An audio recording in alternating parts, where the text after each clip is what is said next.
The smell of bleach clung to my skin like a confession. It didn't matter how long I washed my hands. It always lingered. Sharp, sterile, unforgiving. The kind of smell that never lets you forget who you are. I worked as a cleaner at City Hall. Night shifts mostly. The kind of job where no one bothers to learn your name, where you're invisible until someone complains about a smudge on their glass door. That night was like every other. My gloves were too tight, my back ached, and the fluorescent lights above hummed like a swarm of angry bees. When the message came, I almost didn't check it. My phone was face down beside the mop bucket, but something, a flicker of hope, maybe, made me reach for it. It was from her, my sister. Please don't come to my wedding. At first, I thought it was a joke. I actually laughed softly, the kind of laugh you make when you're waiting for the punchline. But then came the next line. I just don't want people to know you're a cleaner. I stood still for a long time. The mop water cooled beside me, rippling from the tremor in my hands. Before I could reply, another voice joined in. My mother. We'll say you're dead, she wrote. It's easier that way. I stared at the words until they blurred. I didn't reply. There was nothing left to say. When you're a cleaner, you learn the art of silence. You learn to erase messes, to make things look untouched, untainted. That night, I went back to mopping the marble floors, wiping away fingerprints that weren't mine, pretending my heart hadn't just been scrubbed raw. By the time my shift ended, dawn was crawling across the horizon, spilling soft gold over the city. I walked home through empty streets that smelled faintly of rain and exhaust. My apartment, one room, one window, one life, greeted me with the quiet hum of the fridge. I didn't cry right away. That came later, when I saw the old photo on the fridge door, me and my sister Sophia, grinning at the beach, salt in our hair, our hands sticky with ice cream. She was 10. I was 15. That was the summer I promised I'd take care of her. And I did. When our father left, it was me who worked nights at the diner, who cleaned offices before school, who paid for her uniforms, who brushed her hair before her first dance recital. She used to hug me before bed and whisper, "One day, I'll make it up to you."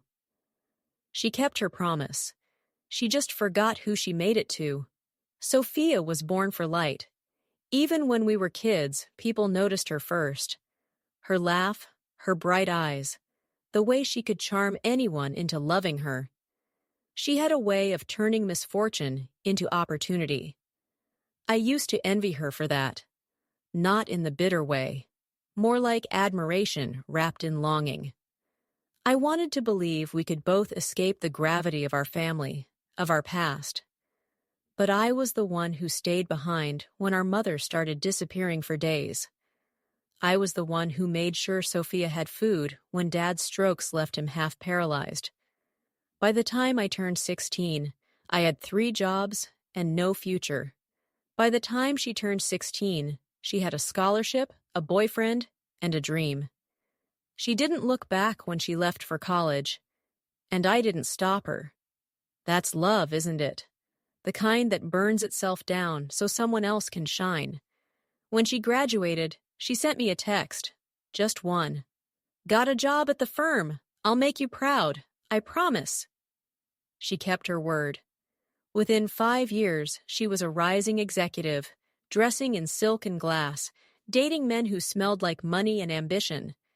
And me? I was scrubbing other people's floors, invisible again. Sometimes I'd see her face on social media. Perfect makeup, perfect fiancé, perfect smile. The captions always talked about gratitude and humility and family. Funny how easy those words come when you've forgotten who carried you. Still, I loved her.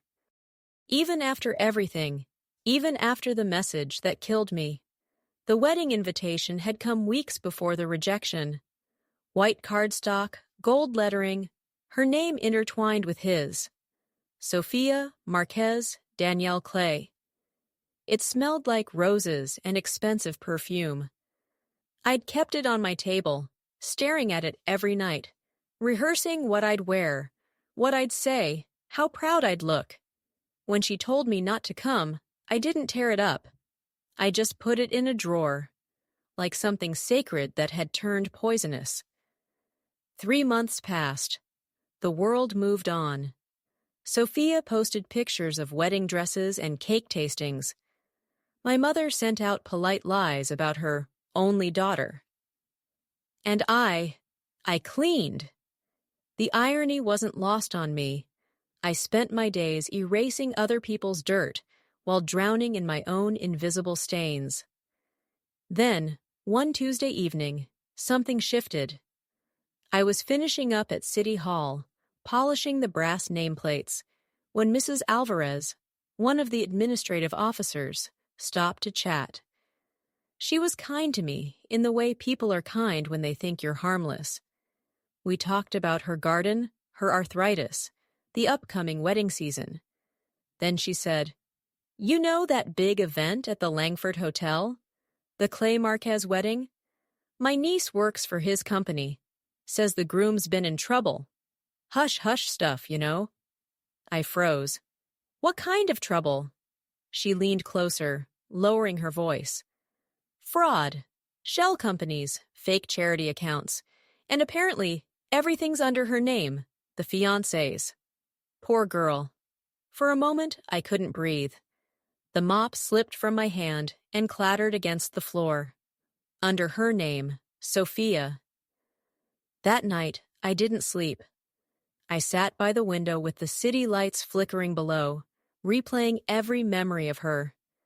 The way she'd trusted people too easily.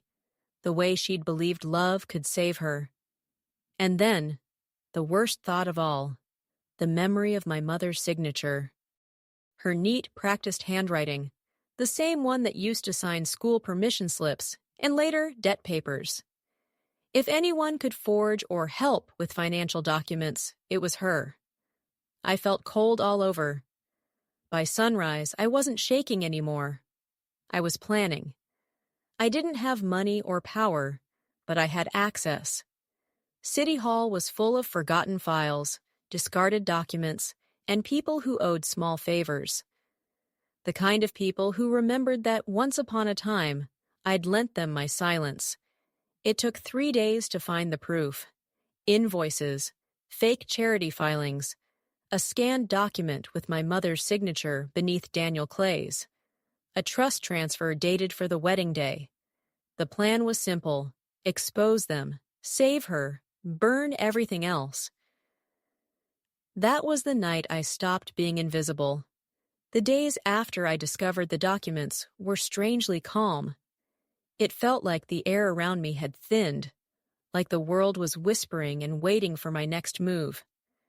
I'd seen enough lies in my life to recognize the smell of one, but this was different. This was rot, hidden behind luxury perfume and silk veils. Every night, after finishing my cleaning shifts at City Hall, I came home to my one-bedroom apartment, the one that overlooked the back of a noisy street market. The kind of place where people yelled prices, children ran barefoot, and someone was always cooking something that smelled like comfort. My hands would still sting from bleach, but my mind was sharper than it had been in years. I began sorting through the files. Receipts, scanned emails, forged contracts, all with names I recognized. My mother, my sister, and him, the charming fiancé who smiled like a man who thought the world was his to own. He had built his empire on sand, fake charities that never donated a cent, shell companies registered under my sister's name, a trust fund ready to funnel her wealth into his pocket. It wasn't love. It was theft disguised as devotion. And my mother, she wasn't a victim either. Her name was right there, a neat signature beside his. She had always been obsessed with status, with how people saw her. My sister's wedding was her redemption arc, the event that would make people forget that we once shared a small, peeling apartment, that I had cleaned floors to pay for my sister's books. They had erased me, and now I had something they couldn't erase: proof. I didn't sleep that week. I didn't need to. The hunger that drove me wasn't for food or rest. It was for justice. Or maybe vengeance. At that point, I didn't know the difference anymore. I reached out to the people who still remembered me, the ones who'd seen me when I was invisible. There was Alma, an old secretary at City Hall who once slipped me a cup of coffee when I was crying in a supply closet. She owed me a favor, not a big one, just the kind that people carry quietly in their hearts. She got me access to public records, marriage licenses, business filings, transfers that looked ordinary until you squinted hard enough. Then there was Rico, a janitor who worked nights at the law firm where the fiancé's company handled contracts. I'd helped him once when his rent was short. He let me in after hours. I copied files while the printers hummed. The whole time I was shaking, not from fear, but from the kind of cold fury that burns clean. Piece by piece, I built the puzzle, and with every piece, I saw how they had planned to erase her too, my sister. The trust fund she thought was hers would disappear once she said, "I do." The mansion, the cars, even the company shares, all would belong to him. She would wake up one morning and realize she was nothing but a name on paper, just like how they made me disappear. I thought about warning her. Then I thought about the bleach burns on my hands, the way she said, "We'll tell them you're dead." So I decided, no warnings. Not until it would hurt the most. 3 days before the wedding, the city buzzed with gossip. My sister's name was in glossy magazines, her face printed beside her fiancé's like they were royalty. I was cleaning a marble floor at the mayor's office when I saw her photo on the front page of a newspaper someone left behind. Her smile was the same one she used when she wanted something, sweet, sharp, and practiced. That night, I sat at my tiny desk under a flickering light bulb, surrounded by files, USB drives, and cold coffee. The clock ticked past midnight as I wrote the last line of my plan. It wasn't complicated. Revenge never had to be. It just needed precision. Step 1. Collect everything: proof of fraud, money laundering, false charity work, fake shell corporations. Step 2. Send it to everyone who mattered: the police, the journalists, the investors. Step 3. Deliver one copy to her, personally, quietly. I packaged it neatly, a plain envelope, no name, no note, just a USB inside. And then I waited for the morning. When the sun rose, I dressed in clean clothes. Not my uniform, not the rags of the forgotten, just myself. I walked to the venue, pretending to be another worker setting up decorations. No one looked twice at a cleaner. No one ever does. I left the package with the front desk. "Delivery for the bride," I said. And that was it. My part in the story was done. I walked out into the sunlight, hands shaking, heart steady. That afternoon, as the ceremony began, I sat on my couch with a cracked phone screen and a weak Wi-Fi signal, watching a stranger's live stream of the event. I didn't need to be there to see what would happen. I could already imagine it. The music fading, the whispers starting, the truth unraveling like silk burning in fire. At 3:17 p.m., the police arrived. The live stream froze for a second, then resumed with chaos. People stood from their seats, their elegant outfits now useless armor against panic. My sister, the bride, had her hand over her mouth, mascara bleeding into the lace of her veil. The groom's face was pale, like all the blood had left him the moment his name was shouted by the officers. They moved fast, 3 policemen, and a detective in plain clothes. They didn't care for timing or decorum. The vows hadn't even begun. He tried to protest, of course. Hands raised, words tumbling. "There's been a mistake!" But the detective just pulled out the papers, the same ones I had copied, stamped, and sent. My mother's name was right there on them, next to his. Someone screamed. I think it was her. My mother. And then I saw the most satisfying thing I had seen in years. Her fainting, the perfect actress undone by her own performance. The press had arrived before the ceremony even ended. Reporters shouted questions over the sirens. Guests started recording everything. It was all over social media before sunset. I sat in silence. My phone buzzed once, twice, then nonstop. Her name flashed across the screen, again and again. I didn't answer. Outside my window, the market was alive. Vendors calling, children laughing, life going on as if nothing had happened.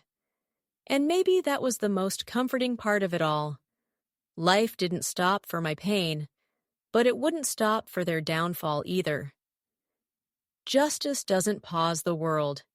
It just evens the scales. I turned off the phone, poured myself tea, and watched the sky turn from gold to gray. 3 days later, there was a knock on my door. Soft, hesitant. When I opened it, I found my sister, barefoot, hair undone, her wedding dress replaced by an oversized sweatshirt. The sparkle in her eyes was gone. She looked smaller, thinner, like she'd been emptied out. For a long time, neither of us spoke. The only sound was the dripping of a leaking pipe and her shaky breath. "I know it was you," she finally said. I didn't lie. "Yes." She nodded, eyes glassy. "You ruined everything." I leaned against the doorframe, calm. "No, they ruined everything. I just turned on the lights." She stepped closer, voice breaking. "You could have told me." I laughed softly, not cruelly, just tired. "Like you told me not to come to your wedding? Like you told everyone I was dead?" Her lip trembled. "I didn't mean—" "You meant every word," I interrupted. "And you would have married him, given him everything, while Mom signed the papers and smiled for the cameras. You would have buried yourself next to the lie that buried me." She started crying. Ugly, gasping sobs. I let her. I'd spent too many nights crying alone to offer her comfort now. When she looked up, she whispered, "What do I do now?" I sighed, feeling something strange. Not pity, but a fragile kind of peace. "Start over," I said. "Without them. Without me, if that's what you need. Just don't become them." Then I closed the door. For the first time in years, I slept soundly. Months passed. The story faded from the headlines, replaced by newer scandals. The fiancé was sentenced. 6 years for fraud, 2 for laundering. My mother, ever the survivor, managed to escape with a misunderstanding statement and a lawyer's smile. But her reputation didn't survive. Her social circle dissolved like sugar in water. My sister moved into a small apartment on the other side of the city. We didn't speak much. Occasionally, she sent letters, not emails, but real paper letters, telling me she'd found work, that therapy helped, that she was learning to live with the truth. Sometimes I replied, sometimes I didn't. My life didn't change much on the surface. I still worked cleaning jobs, though now people at City Hall looked at me differently, like they knew, like they respected me in a quiet way. One of the secretaries even called me Ms. Rivera once. I didn't correct her. Every Sunday, I went to the old diner, where I used to work nights as a teenager, the same place where I'd once cried over bills I couldn't pay. I'd order coffee, watch the morning crowd, and think about how far silence can stretch before it breaks. One afternoon, a woman sat across from me. Alma, the one who'd helped me get the documents. She smiled, sliding a folded piece of paper toward me. "You did the right thing," she said. "Sometimes truth doesn't need applause, just witnesses." I smiled back. "And what if the truth hurts?" She stirred her coffee. "Then it did its job. It's been a year. My hands are still rough from bleach. My shoes are still cheap. But I walk taller now. I carry no shame, not for what I did and not for who I am." Sometimes at night, I replay it all in my head. My sister's wedding, my mother's lies, the way they looked at me like I was dirt. I remember the sting of humiliation, the ache of being unwanted by the people you'd die for. And then I remember the silence after, the clean, echoing kind that comes when justice has spoken for you. One evening, my phone buzzed. A message from my sister. Just 2 words. "Thank you." I didn't reply. Some things don't need answers. I looked out the window.